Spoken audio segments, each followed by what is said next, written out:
ውድ የቆሮንቶስ ሚዲያ ተከታዮች እንደምን አላችሁ? በያላችሁበት ቦታ ሁሉ ሰላም፣ ፍቅር፣ አንድነት ከእናንተ ጋር ጸንቶ ይኑር፣ አሜን።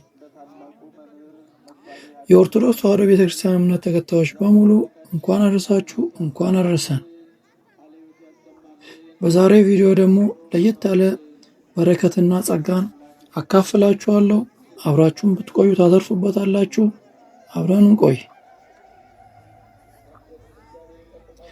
ቀደምት ቅዱሳን አባቶች በተለያዩ ጊዜያት ከእግዚአብሔር ጋር በመነጋገር እንደየኖሩበት ዘመን ሕዝባቸውን በጸሎትና ወደ እግዚአብሔር መንገድ በመምራታቸው በሰጣቸው ጸጋ ኪዳን መቀበል ችለዋል።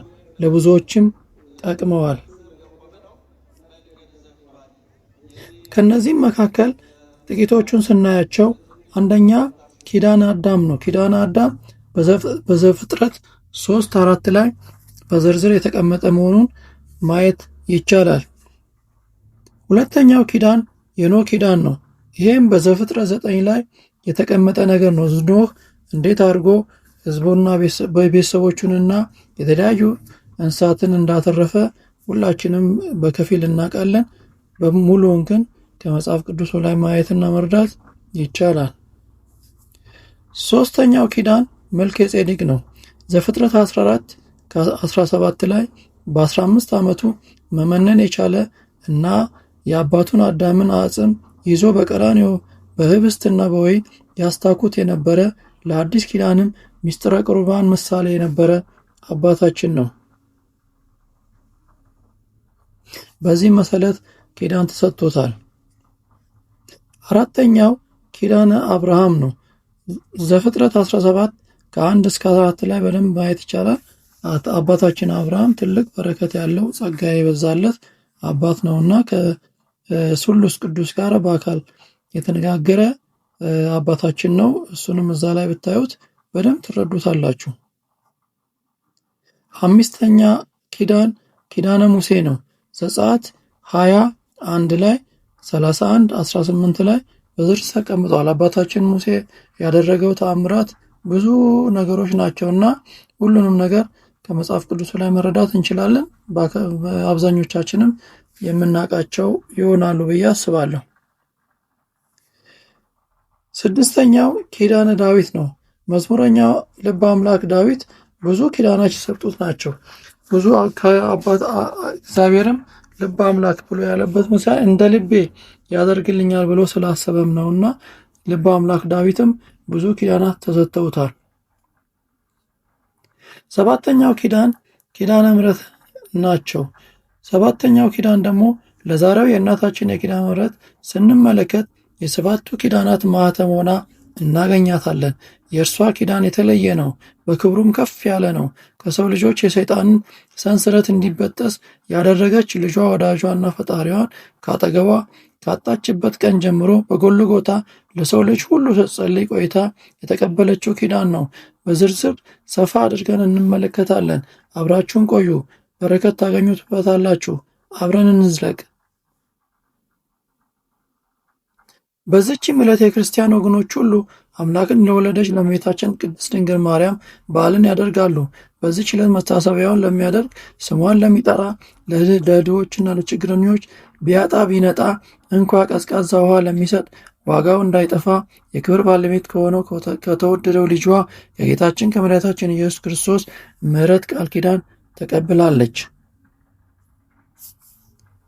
የከበረች እመቤታችን ልጇ ንጹሕ ሥጋዋን ተዋህዶ ከብቻዋ ከኃጢአት በቀር የሰውነትን ሥራ ፈጽሞ ስለኛ መዳን ወዶ ያደረገው መከራ ተቀብሎ ሞትን ድል አድርጎ ተነስቶ ካረገ በአባቱ እሪያና ከተቀመጠ በኋላ እርሷ እናቱን ማርያምን በደቀ መዝሙር ዮሐንስ ዘንድ ትቷት ነበረ። እነሆ ልጅሽ፣ እርሱንም እነኋት እናትህ ብሎ አደራ እንዳስጠበቀው ይህንም በመጽሐፍ ቅዱስ ስናየው ዮሐንስ 19:26 ኢየሱስም እናቱን ይወደው የነበረውን ደቀ መዝሙር ባጠገቡ ቆሞ ባየ ጊዜ እናቱን አንቺ ሴት እነሆ ልጅሽ አላት። በዚሁ ምዕራፍ ቁጥር 27 ላይ ከዚህ በኋላ ደቀ መዝሙሩ እናትህ እንኋት አለው። ከዚህ ሰዓት ጀምሮ ደቀ መዝሙሩ ወደ ቤቱ ወሰዳት። ከዛንም ጊዜ ጀምራ እመቤታችን ማርያም ትጸልይ ዘንድ ያለማቋረጥ ወደ ልጇ መቃብር ጎልጎታ ዕለት ዕለት ትሄድ ነበር። አይሁድም ባዩት ጊዜ ቁጣንና ቅናት ተመልተው በድንገት ሊወግሯት ወደዱ። እግዚአብሔርም ከዓይናቸው ሰወራት። ዳግመኛ መጥታ በዚያ እንዳትጸልይ ተማክረው ከመቃብሩ ዘንድ ጠባቂዎችን አኖሩ። እርሷ ግን በየዕለቱ መሄድን አላቋረጠችም። ጠባቂዎችም አያዋትም፣ የልጇ የጌትነቱ መጋረጃ ሰውሯታልና መላእክትም መጥተው ያገለግሏታል። ጌታችንም ዘወትር ይጎበኛት፣ የምትሻውንም ይፈጽምላት ነበር። ርዕይት ቅድስት ድንግል ማርያም እናታችን ከዚህ በኋላ መላእክት ወደ ሰማይ ያሳረጓትና የጻድቃንም ማደሪያዎች አሳዩአት። አብርሃም፣ ይስሐቅ፣ ያዕቆብ ወዳሉበት አደረሷት። ከአዳም ጀምሮ እስከዚያ ዕለት በአካል ነፍስ ያሉ አባቶች ሁሉ አንቺን ከስጋችን ስጋን ከአጽማችን አጽምን ለፈጠረልን ለእግዚአብሔር ምስጋና ይሁን። የአምላክ ልጅ ከአንቺ ሰው በመሆኑ በአንቺ ድህነት አግኝተናል፣ ከጥፋትም ሕይወት ወደብ ሆነሽንላልና እያሉ ሰገዱላት። ወደ ተወደደ ልጇ ፈጣሪዋ የእሳት መጋረጃ ወደ ተከለበት ወደ ጌትነቱ ዙፋን አደረሷት። ጌታችንም እጇን ይዞ ወደ ውስጠኛው መጋረጃ አስገብቶ ከጌትነቱ ዙፋን ላይ አውጥቶ ከእርሱ ጋር አስቀመጣት። ያዘጋጀላትንም ዓይን ያላየው ጆሮ ያልሰማው በሰው ልቦና ያልታሰበ ተድላ ደስታን ሁሉ ነገራት። ኢሳይያስ 55:3 ጆሮአችሁን አዘንብሉ፣ ወደ እኔም ቅረቡ፣ ስሙ፣ ሰውነታችሁን በሕይወት ትኖራለች። የታመነችይቱን የዳዊትን ምሕረት የዘላለም ቃል ኪዳን ከእናንተ ጋር አደርጋለሁ። ከጌትነቱ ዙፋንም በታች የእስራኤል ንጉሥ አባት ዳዊትን የነቢያትና የመላእክት ማኅበር እንደ ግድግዳ ከበው በመስንቆ ሲያመሰግን አየችው። እንዲህም ይላል፣ ልጄ ስሚ፣ በጆሮሽም አድምጪ፣ ወገንሽን የአባትሽንም ቤት እርሺ። ንጉሡ ደምግባትሽን ወዷልና እርሱም ጌታሽ ነውና። ዳግመኛም የስቃይን ቦታ ያሳዩአት ዘንድ መላእክት ከዚያ ወሰዷት። ለሰይጣንና ለሰራዊቱ በእርሱ ጎዳና ለሚጓዙ ሁሉ ወደ ተዘጋጀ ወደ ጨለማው ዳርቻ አደረሷት። እመቤታችን ማርያም ወዮልኝ፣ ወደዚያ እንዳይመጡ ለሰው ልጆች ማን በነገራቸው አለች። መልአኩም እመቤቴ ብሩክት ማርያም ሆይ እግዚአብሔር ከአንቺ ጋር ይኖራልና ለአንቺም ከአንቺ በኋላም በቃል ኪዳንሽ ለሚተማመኑ አትፍሪ አላት። ከዚህ በኋላ ወደ ቦታዋ መለሷት። ከዚያንም ጊዜ ጀምራ እመቤታችን ድንግል ማርያም ስለ ዕጣን እጅግ እያዘነች ኖረች። እንደ ዛሬይቱም የካቲት 16 ቀን በጎልጎታ ቁማ ወደ ልጇ እንዲህ ብላ ለመነች። ልጄ ሆይ በእግዚአብሔር አባትህ በክርስቶስ ስምህ ከእናትህ ጋር ሕልው በሆነ አጽናኝ መንፈስ ቅዱስ እማጸንሃለሁ። ዓለም ሁሉ ሊሸከምህ የማይችል ሲሆን 9 ወር ከ5 ቀን በተሸከመች ማኅፀኔ እማጸንሃለሁ። ልጄ ሆይ ያለ ሕማም ያለ ድካም ከእኔ በመወለድ ባሳደጉ ጡቶቼ በሳሙ ከንፈሮቼ ባቀፉ እጆቼ ከአንተ ጋር በተመላለሱ እግሮቼ እማጸንሃለሁ። በውስጡ በተኛበት ማኅፀኔ በበረት በተጠቀለልክበት ጨርቅ እማጸንሃለሁ። የምወድ ልጄ ሆይ በልቦና ያለውን ሁሉ ትፈጽም ዘንድ የልመናዬን ቃል ሰምተህ ወደ እኔ ትመጣ ዘንድ ወደ አንተ ፈጽሜ ማልዳለሁ። ቅዱሳን ኃይል ብርታት ሲፈልጉ እንዲህ ብላ አምላካቸውን ይለምናሉ፣ እርሱም ያደርግላቸዋል። መዝሙር 16:7 አቤቱ ሰምተኸኛልና ወደ አንተ ጠራው፣ ጆሮን ወደ እኔ አዘነበል፣ ቃሌንም ስማ። የብርሃን እናቱ እመቤታችን ቅድስት ድንግል ማርያም እንዲህ ብላ በጸለየች ጊዜ እነሆ ጌታችን መድኃኒታችን ኢየሱስ ክርስቶስ ወረደ፣ ከእርሱም ጋር እልፍ አእላፋት መላእክት በዙሪያው ሆነው ያመሰግኑታል። እርሱም እናቴ ማርያም ሆይ ምን ላድርግልሽ አላት። እመቤታችን ለተወደደ ልጇ እንዲህ ብላ መለሰችለት፣ ልጄ ወዳጄ ሆይ ጌታዬና ፈጣሪ ያለኝታዬና መጠጊያዬ፣ በእናቴ ማፀን ሳለሁ በአንተ ጸናሁ፣ አንተም ሰብ ጠበቅከኝ። ሁልጊዜም ስም አጠራሪ አንተ ነህ።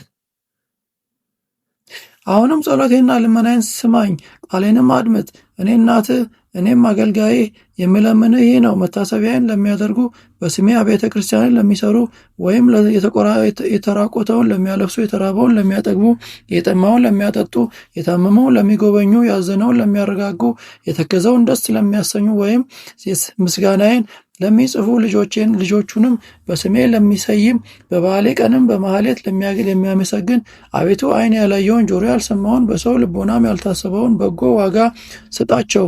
በአማላጅነቴም የሚታመነውን ሁሉ ከሲኦል ነፃ አድርገው። ከአንተ ጋር የደረሰብኝን ረሃቡና ጥማቱን መከራ ሁሉ አስብ አለችው። ማቴዎስ 21:22 አምናችሁ በጸሎት የምትለምኑትን ሁሉ ትቀበላላችሁ አላቸው። ጌታችን ኢየሱስ ክርስቶስ እንዳልሽ ይሁንልሽ፣ የሰጠሽውም ቃል ኪዳኔ እንዳይታበል በራሴ ማልሁልሽ አላት። ለእግዚአብሔርም ምስጋና ይሁን። እኛንም ከእመቤታችን ድንግል ማርያም በረከት ጸሎት ይማረን፣ በረከቷም ከእኛ ጋር ለዘላለም ይኑር አሜን። ውድ ቤተሰቦች፣ የሚዲያ ተከታታዮች፣ ኦርቶዶክሳውያን በሙሉ የእመቤታችን ምልጃና ጸሎት ከእናንተ ጋር አይለይ። እመቤታችን ጸሎትና ምልጃ ትልቅ ዋጋ ያለው መሆኑን አውቃችሁ ብትጸልዩ ታተርፉበታላችሁ፣ ትጠቀሙበታላችሁ፣ በረከት ረድኤትም ታገኙበታላችሁ። ለነፍሳችሁ ሐሴትን ለስጋችሁም ድነትን ታገኙበታላችሁ። አብራችሁን ቆይታችሁ ለተከታተላችሁ እጅግ አመሰግናችኋለሁ። እግዚአብሔር በያላችሁበት ቦታ ሁሉ ሰላም እግዚአብሔር ከእናንተ ጋር ሆኖ ይጠብቃችሁ፣ ይባርካችሁ፣ ይቀድሳችሁ።